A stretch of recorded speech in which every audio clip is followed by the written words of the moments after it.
Selon Mark, à l'échelle de la galaxie, le pourtour est la partie la plus dense et énergétique. Il existe une coopération et une coordination harmonieuse entre les différents mondes habités de la galaxie, à l'exception des derniers vestiges des ailerons de la galaxie où la rébellion peut être présente. La galaxie elle-même a une forme similaire à Saturne, avec un immense soleil central et des nébuleuses et étoiles autour. Les parties proches du centre tournent plus rapidement que les extrémités. Qui a déformé la galaxie en forme de spirale. Sur Terre, se trouvant dans l'une des extrémités de la galaxie, il y a une planète appelée la Terre et un soleil appelé le Soleil. Il existe une forme de rébellion dans les mondes refroidis qui sont à plusieurs années-lumière de distance. Cette rébellion est due à une mauvaise compréhension des ordres donnés par la mécanique coordinatrice de la galaxie. Les interprétations erronées des ordres conduisent souvent à la décadence, appelée la chute de l'homme. Les faisceaux extraterrestres sont liés à des constellations complémentaires à l'intérieur de la galaxie qui interfèrent avec l'espace-temps où nous nous trouvons.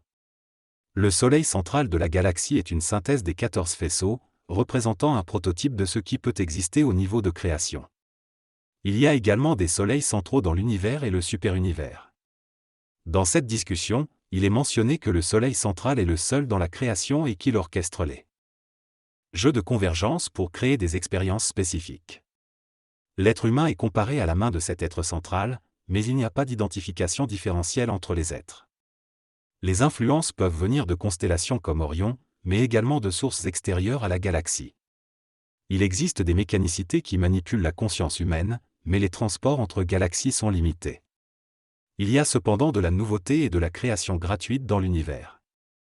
Les êtres en processus de fusion ont accès à l'information et aux privilèges attribués aux avatars ou aux humains de ce niveau. En fusionnant avec d'autres mécanicités, l'humain pourra être admis dans le centre de son univers et éventuellement dans le super-univers. Il est mentionné que le mental est de l'antitemps, mais plus on s'énergise, plus on comprend la mécanique et on a une vision exacte de ce qui va se passer. La préscience permet d'avoir des contacts avec le futur et de cheminer dans les futurs possibles. Elle permet de décoder l'avenir et d'influencer sa propre voie. Cependant, cette capacité nécessite des conditions génétiques et astrales rigoureuses.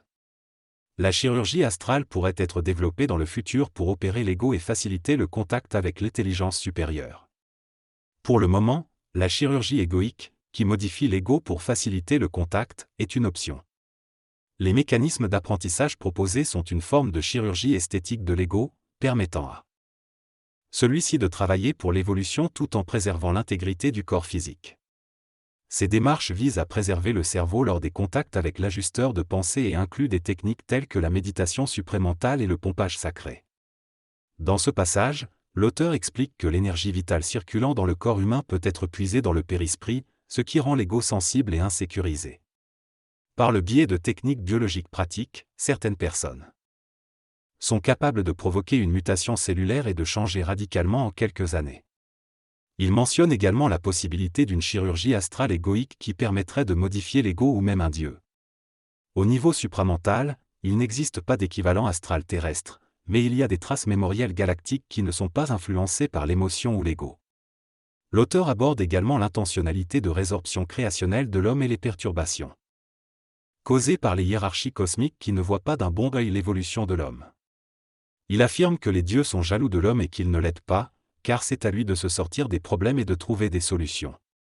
Selon cette synthèse, l'homme est considéré comme un légume nourrissant les dieux, qui sont des animaux herbivores.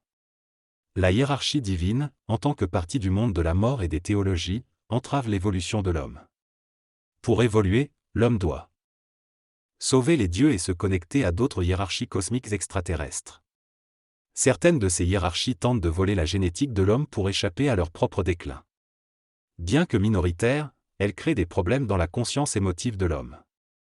L'homme représente un facteur combattant, une arme contre ces hiérarchies.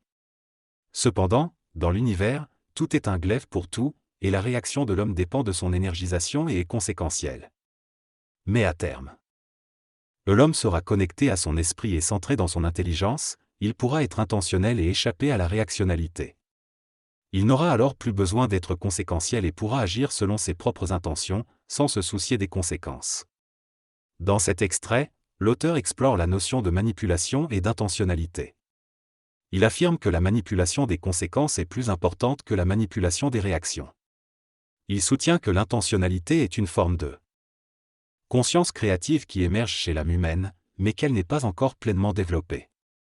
L'auteur remet en question le libre arbitre de l'homme et affirme que l'intentionnalité échappe à sa conscience.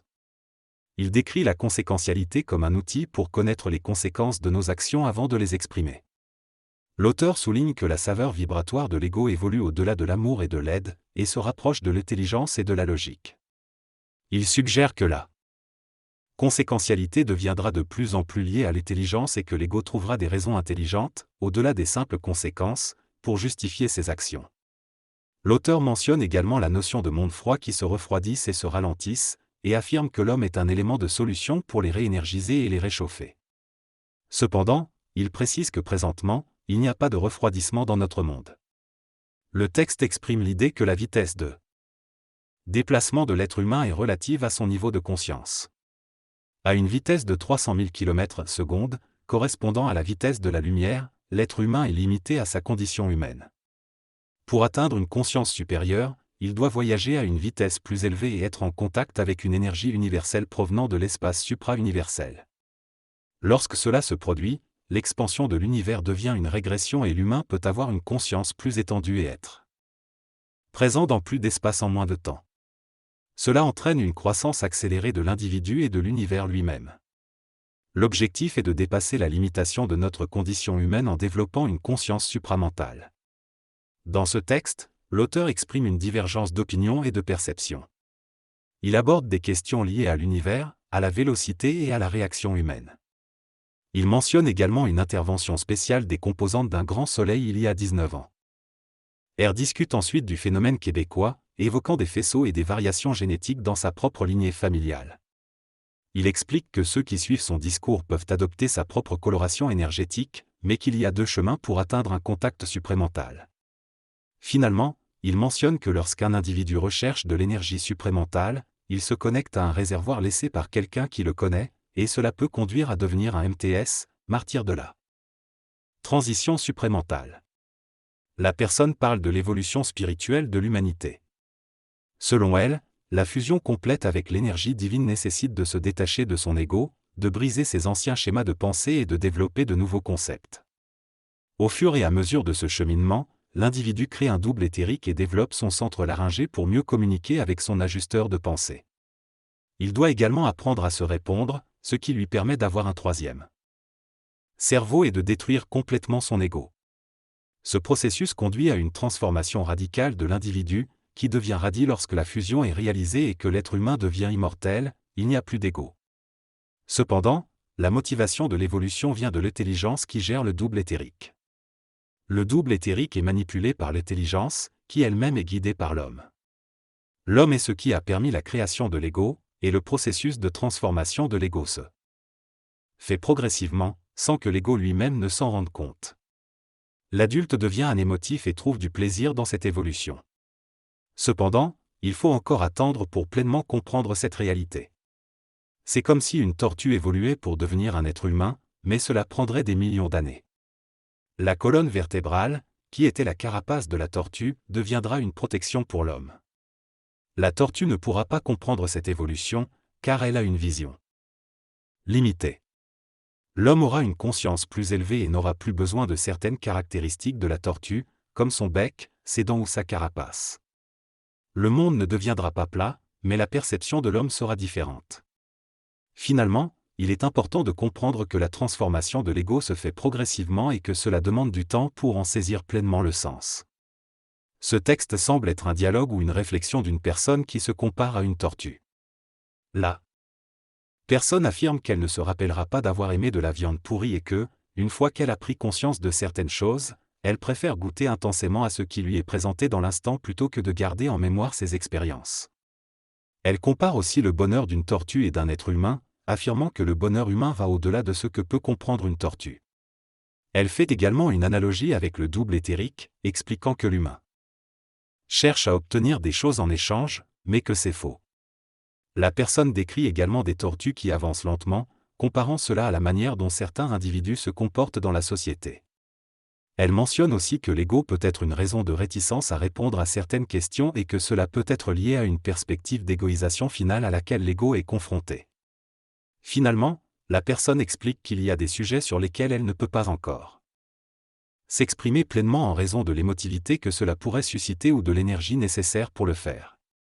Dans ce discours, l'orateur explique que lors d'une conférence ou en présence d'individus, il peut y avoir une montée en température émotionnelle. Il affirme qu'il est parfois difficile de trouver une réponse appropriée à une question, mais cela ne vient pas du refus de l'ego de répondre. Il affirme également que le plan éthérique doit être en équilibre et qu'il n'est pas nécessaire d'avoir un antidouble éthérique pour exister. Il fait une comparaison avec le Soleil, expliquant qu'il n'a pas de plan astral mais qu'il a un plan morontiel différent du nôtre. Il parle ensuite des taches solaires et de leur rejet par le Soleil, ce qui peut causer des perturbations sur Terre. Il mentionne également l'existence d'un astral galactique qui est également rejeté et que nous, en tant qu'êtres humains, recevons et exprimons.